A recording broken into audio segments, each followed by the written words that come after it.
with music, even for composers, nothing exists till it's made in sound in real time.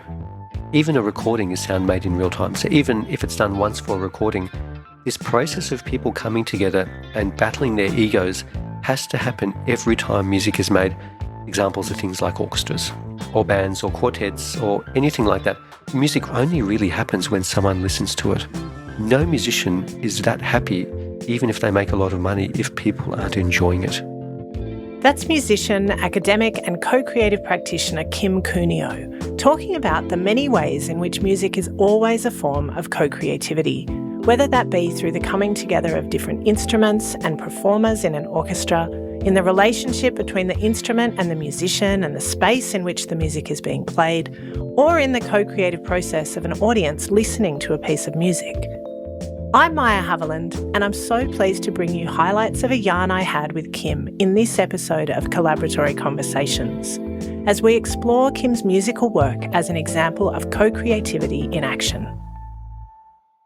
Hi there, everyone. My name is Kim Cunio, and I'm the head of music at the Australian National University. And that's my sort of job. But besides that, I have another life too, which is I make music. There's a funny thing about people like me. We do research just like people do research in, all through the ANU, but we make art. And that art is sometimes called something weird, non-traditional research. It's a bit like Edward Said's Other. You are completely described as the other of everyone else in your same institution, and that's me. I'm a proud other in that regard, and I'm a proud other in many other aspects of my life. As someone who also identifies as a non-traditional researcher myself, I really appreciate Kim highlighting how the experience of working across difference, be that across disciplines, different forms of creative and knowledge work, or across differences of cultural traditions, can bring forward feelings of being othered or positioned as a cultural outsider in certain ways. Through his musical work, Kim has embraced the complexities of being positioned as the other, creating spaces and relationships which use cultural differences as a strength to do new and inspiring things with musical traditions and forms. In our conversation, Kim reflects on a number of co-creative musical projects he's been part of and shares insights into the responsibilities that different cultural roles and relationships require of us. Kim has experienced being the other in many contexts in his life, one of which is the mix of cultural heritage in his family. So how has his background influenced his work as a musician and his approach to co-creative practice in general? That's a very good question, which is, how I, as a musician, am influenced by my culture and how that leads to co-creation, because there is actually, I think, a link between that all. My mother is a Burmese Indian Jew, which is a tiny micro community. They'd been in India for hundreds of years, but Burma for about 3 or 4 generations. And my father's an Iraqi Jew who grew up in Shanghai. So I grew up thinking that you had multiple identities and that was sort of okay and they'd all find their way, because even though I was born into the Jewish religion, there was a lot of Islam in my dad's sort of worldview and understanding. I mean, there was Aramaic and Arabic as sort of, languages that my dad always swore in Arabic, for example. So I realized that his Arabic was pretty good. And my mother was very influenced by both Hinduism and Buddhism. She actually grew up when she was little in the same street as Aung San Suu Kyi, as University Avenue, where the Shwedagon Pagoda was. So I had this sense that it was very hard to find a home space when I was a kid. And I was quite comfortable with that until I became a teenager, because I just thought we were a tiny little community and I was a part of that tiny little community and we were self-referencing and it all felt very normal. But of course, as a teenager going to school in Sydney, I suddenly wanted to fit in and become like a normal person. And then I did discover otherness.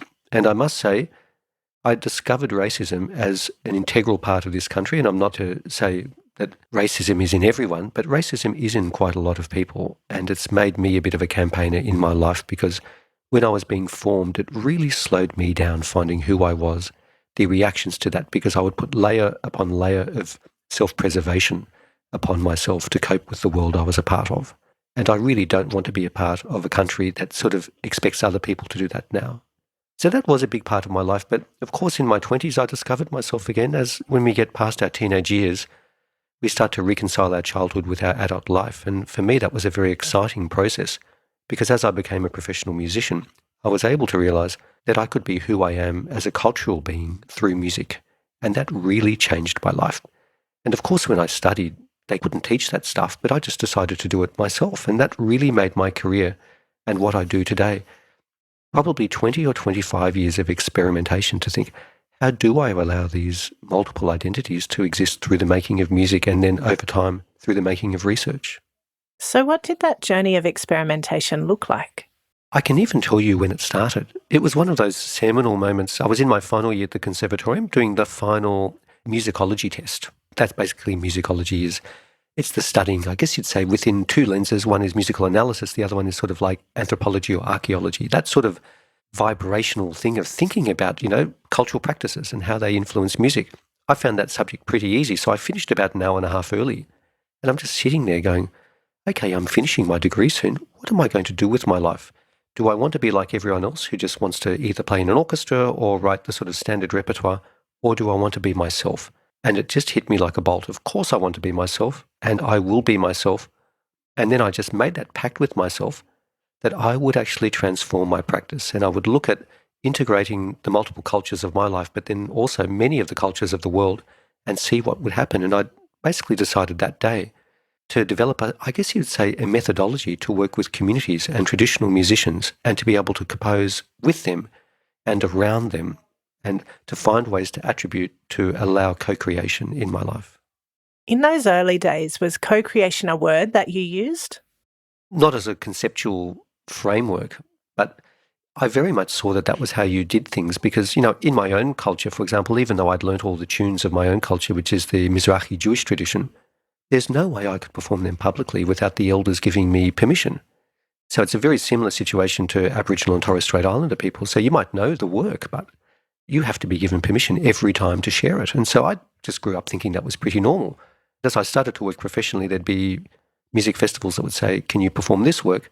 And sometimes I'd just have to say, no, this work is actually embargoed. This is for our community. It's too spiritually significant to be shared and sort of cheapened in the concert realm. And that wasn't easy as a young musician. So how did you navigate explaining the need to have the cultural authority to work with particular knowledges and traditions? I find this a really interesting proposition because you're right. I didn't have the language and I didn't have the expertise. I was just a young musician. All as I could say is my elders have said no. And that was usually enough. And it's quite interesting. What I found at this time, being a young musician, to a certain extent, it was like, oh, he's a really nice guy. He's a bit of the other. Let's look after him. So I found that people were very, very nice to me. But it was the point where I wanted to then go into Western idioms, and I couldn't just be the sort of guy with an accent because I don't have an accent. I was brought up in Australia. So I got lost in two worlds. One was the world of, okay, he's a kid of refugees, but he's not a refugee, so we can't really feel sorry for him. And yet he doesn't want to be just a slightly weird kid who plays Mozart really well, which we're also used to. And so I found that was the interesting space that took a lot of navigating about defining myself as not having to be one of those two stereotypes.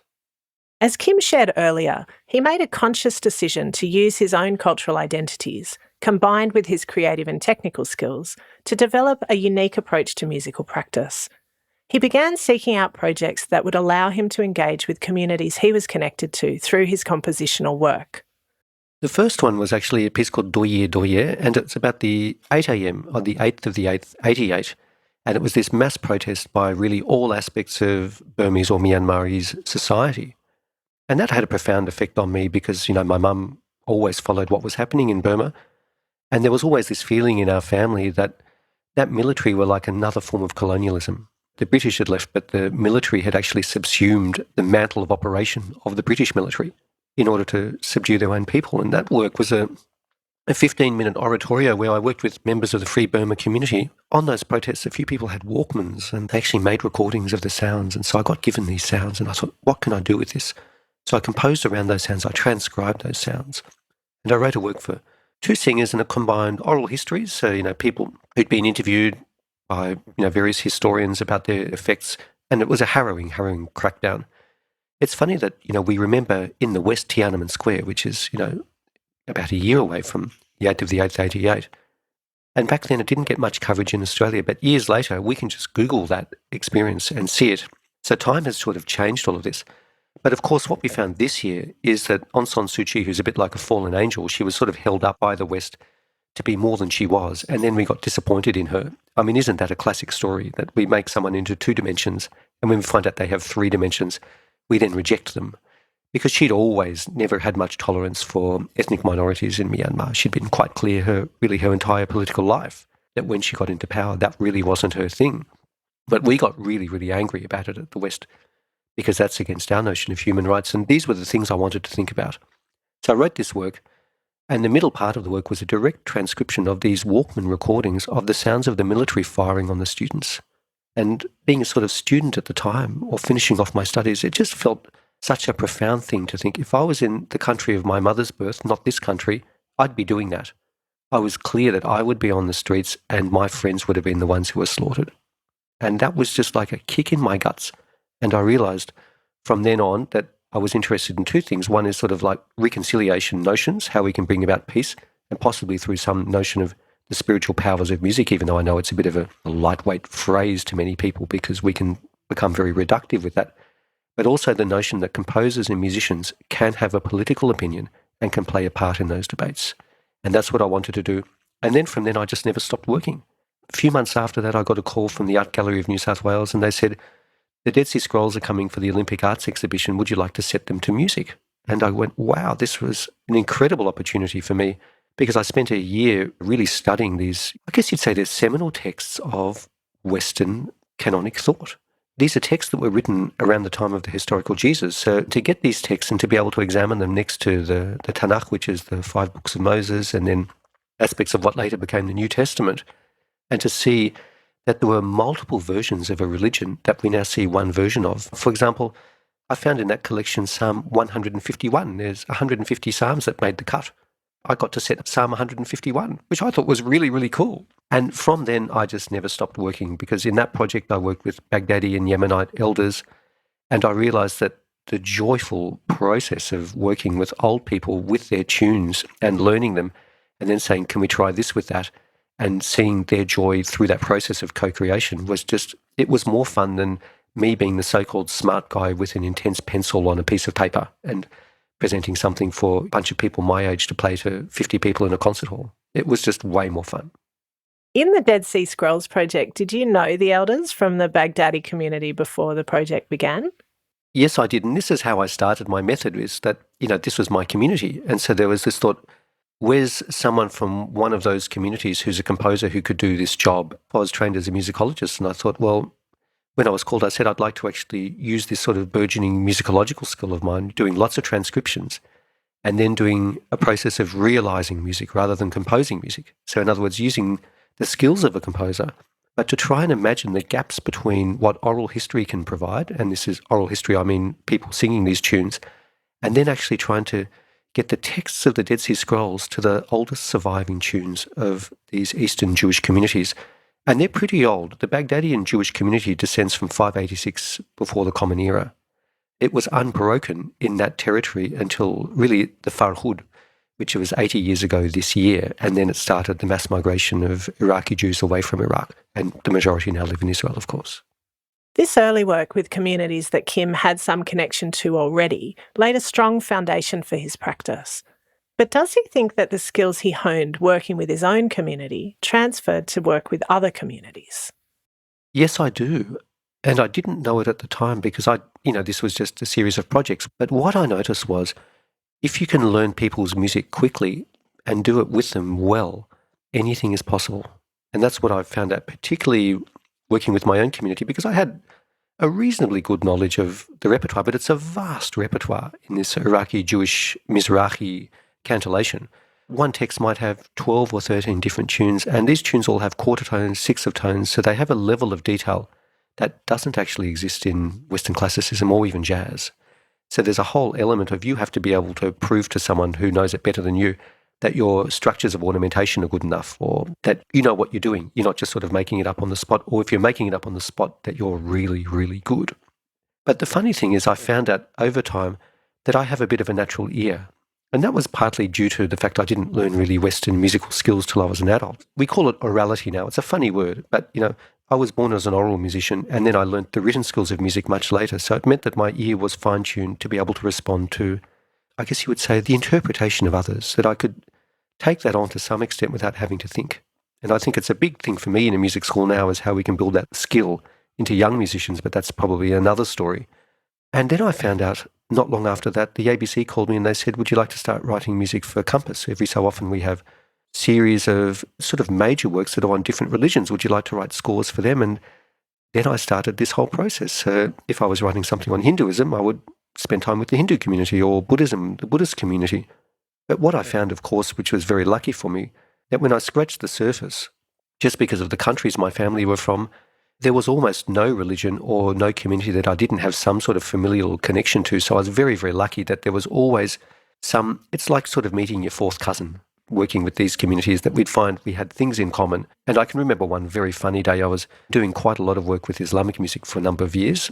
And, it had gone very, very well. And I was never hiding the fact that I was Jewish. But I remember once being asked to play at a very big celebration for Eid festival. And it went really well. I was really delighted. I played my oud and I did traditional Islamic repertoire.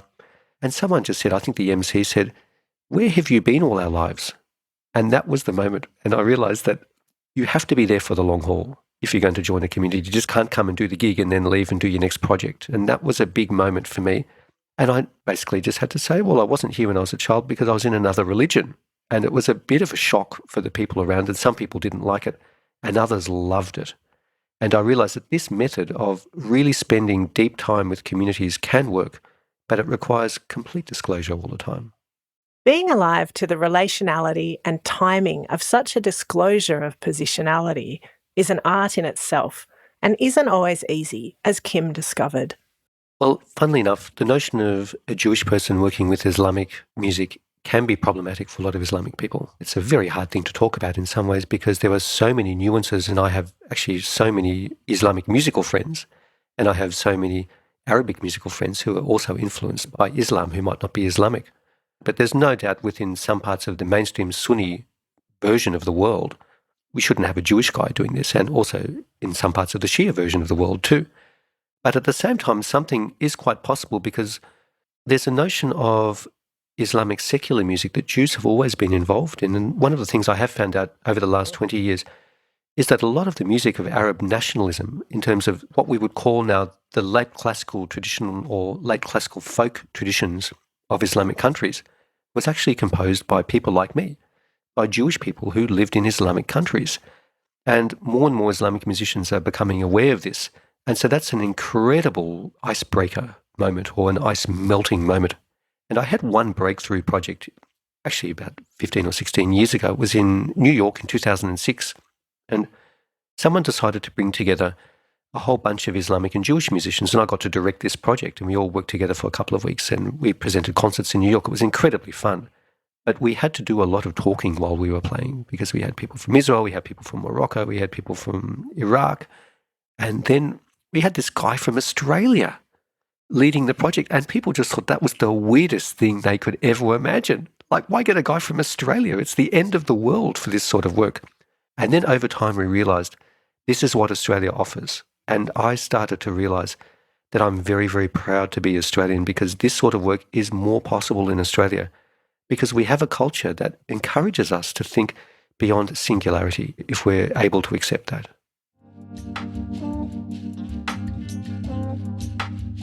Something I've observed in my research with people who work co-creatively across different disciplines and different cultures is that they commonly have the personal experience of straddling multiple identities. This can become a bit of a superpower as they develop an appreciation of the opportunities that occur in the spaces where different traditions and knowledge systems interact. Music opens up something quite interesting because we tend to see in the big mainstream glossy version of how we understand music, there might be something like Real World, which is all these sort of rock stars go, wow, I've discovered African music. Look at me, Paul Simon, Graceland, great songs, right? He's working with Ladysmith, Black Mambazo. It's pretty impressive in a sort of a Grammy-winning way. And you go, wow, that's sort of fantastic. So these elite Western rock stars can go off and do this incredible thing and, maybe my critical side might say subsume the music of long-standing traditional cultures for a hit record and then move on if they want to move on, or they might not move on, but even so it's problematic because of the issues of ownership. But what's really happening is far more beautiful. It's that colonisation is a two-way process. The people from nearly every traditional culture are colonising Western music because it has a lot to offer. Western notation is quite incredible, and Western notions of recording, which sort of make a critical edition of music, they're very, very exciting to people in most of the traditional cultures of the world to be able to move into this space. So I think we've got something that is actually far more beautiful than we would realise, that Westerners are going to sort of the other to try and get something that means more to them. But the so-called others are seeing the Western music as a way to bring wholeness. And so we have a very interesting co-creative space in music tradition happening right now. It's never really happened on this scale before. While this co-creation across musical styles and cultures can be two-way, as Kim says, what are some of the challenges that he's found regarding appropriation of traditions? So it was a big experience in my life. As a young musician, one of our most formidable ethnomusicologists discovered my tradition. And this is a person who got multiple ARC grants, had led music departments, a huge towering figure in musicology, and actually a wonderful woman as well. It's not a personal criticism of this person. This person, who had been an expert in Indonesian music, on a trip discovered Mizrahi Jewish music and was literally blown away by it. But because she's such a major player, she got the ARC grant to study it. And she got the record deal with Celestial Harmonies to make recordings and release and decide who would be on those recordings, and to say, this is the representation of this amazing micro-tradition of music. And it was a great ARC. I mean, I actually helped her on it because I thought it was so exciting for my community. But then I thought later, the problem with the musicologist doing that is that when I'm ready to do that 10 years later, it's been done and I can't do it. And I'm the person who should do this work because I'm the sort of person in those two worlds. And for every tradition, we have to make that person to do that work where possible. So for my role as an academic now, it's to look for people to do those projects rather than me do them for them. I see that this is a really big responsibility of moving on.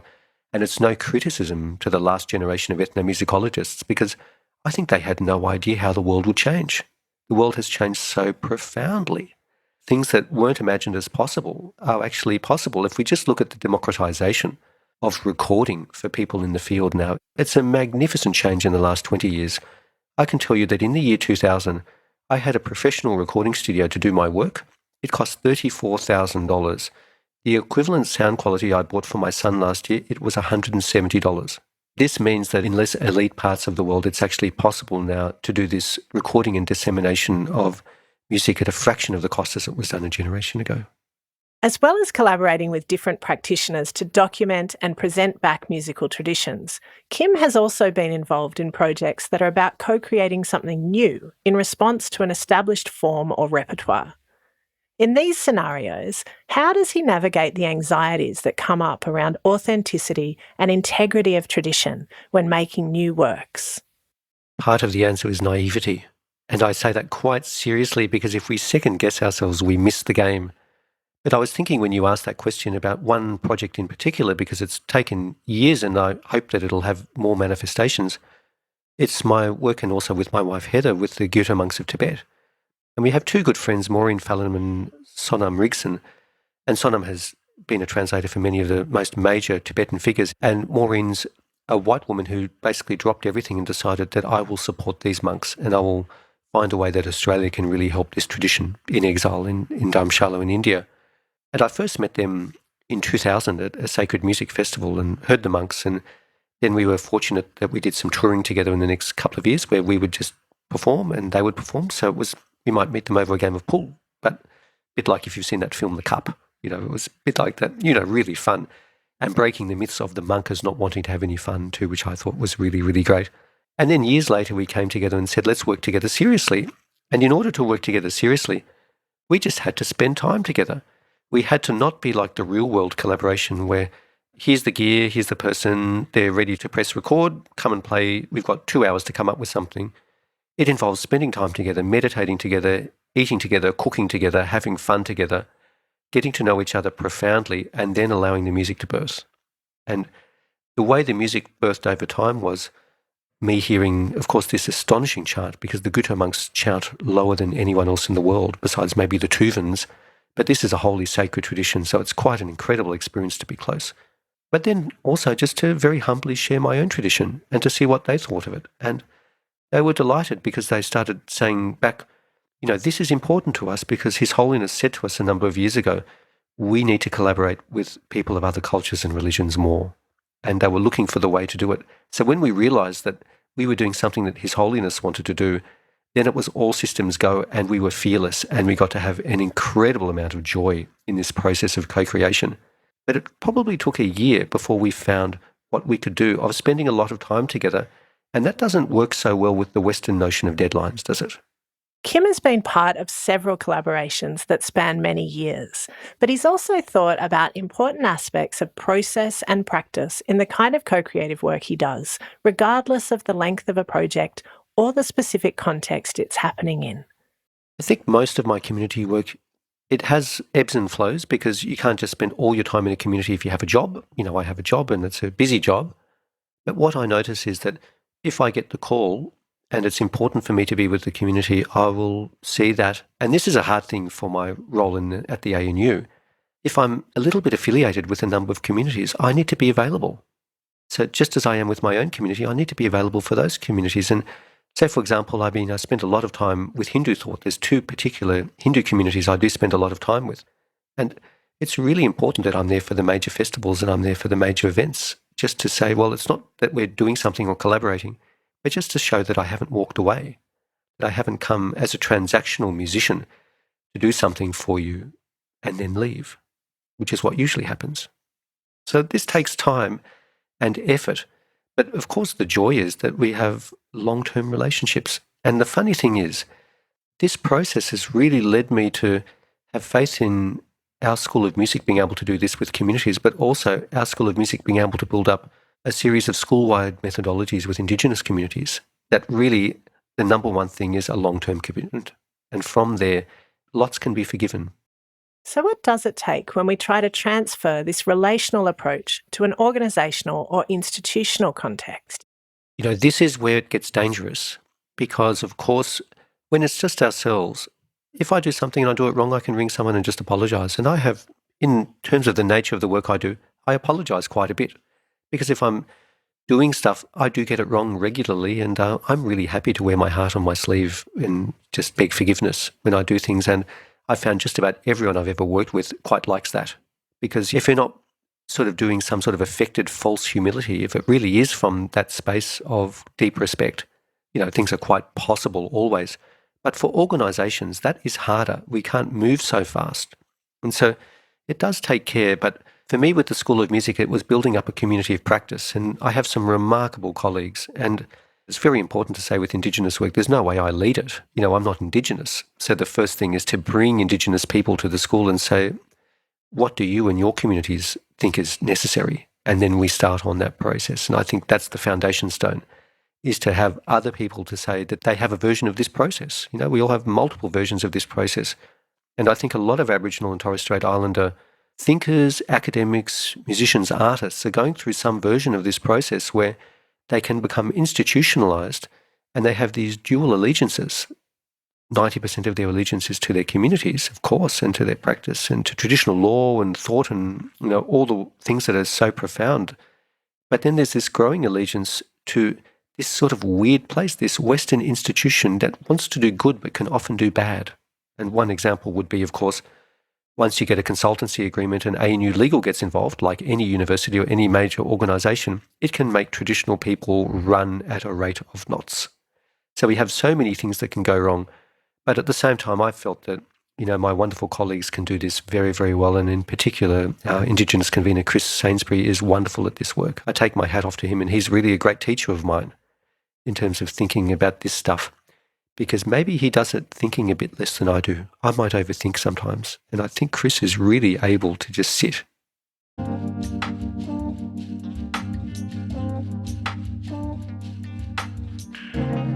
So we've heard a lot about Kim's own co-creative musical practice. But what is it about music that can help us understand what co-creation is and how it happens? I think music does offer something quite unique. If I just compare it to the visual arts, for example, the visual arts still have a model. It's a bit like the lone scientist who gets the Nobel Prize. And that's sort of what we expect of the great visual artists, isn't it? They're in their studio and they don't answer their phone. They're just making these incredible artworks. And then I mean, it's amazing. They go from being unknown and then they go to being famous. We have this sort of mythology about the visual arts. And of course, most visual artists do collaborate a lot, but there's a lot of solitary time. But with music, even for composers, nothing exists till it's made in sound in real time.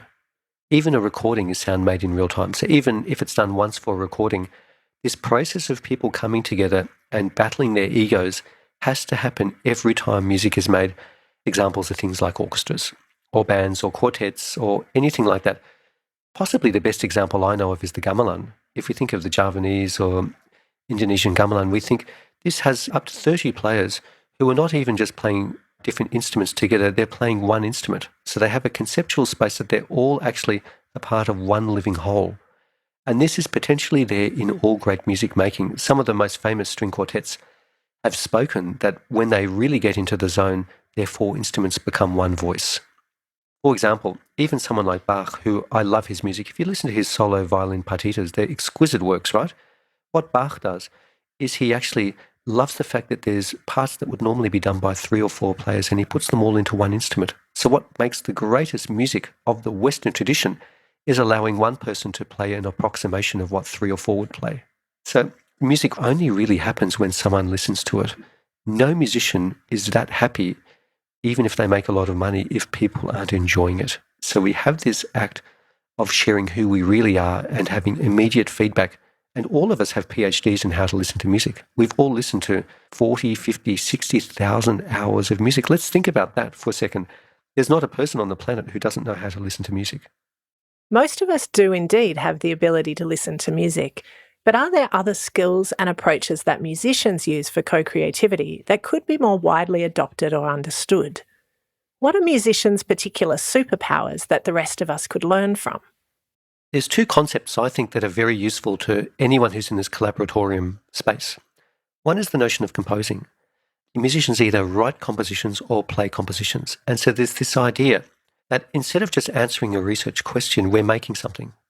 So from its outset, we're making something that isn't just form follows function. We're making something that there might be a functionality about it, but there's another dimension to it. So there's something for the human soul in the act of the collaboration. And I think that's a really important thing to say. Even if you're writing a paper across 3 disciplines for a scientific journal, it doesn't mean the prose has to be ugly. And so that's what music can say to us, that we can compose and we can actually have a sense of aesthetics when we compose. But the greater one that musicians do, and even classical musicians do it, even if they pretend they don't, is to improvise. And so what musicians are, that is the superpower, is when things need to be changed, the musician can change it. You know, like the dynamics wrong between these instruments, well, we'll just fix it. I won't get really, really angry because, I have to turn my violin down. I'll just fix it because that's what a blend is. So we have already in this idea of what music as a whole is, the idea that we might have to change our part and we might even have to change the structure of what we're doing. And particularly in jazz and contemporary music, we have these notions that you can make it up as you go along as long as you have overarching structures. Neuroscience tells us actually about this concept called the lull. And people like Leon Gabor, a really interesting researcher in this space, talks about the fact that often our best work is when we come to terms with the fact that we actually don't know what we're doing on some level. And I think musicians are quite good at knowing that they don't know what they're doing.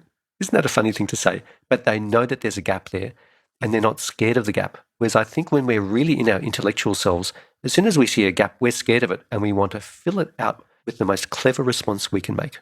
But musicians are telling the stories of the world as it truly is all the time because they can't restrain themselves from doing it. And there can be a 16-year-old who hasn't had a lesson who can do it just as well as a person with a PhD.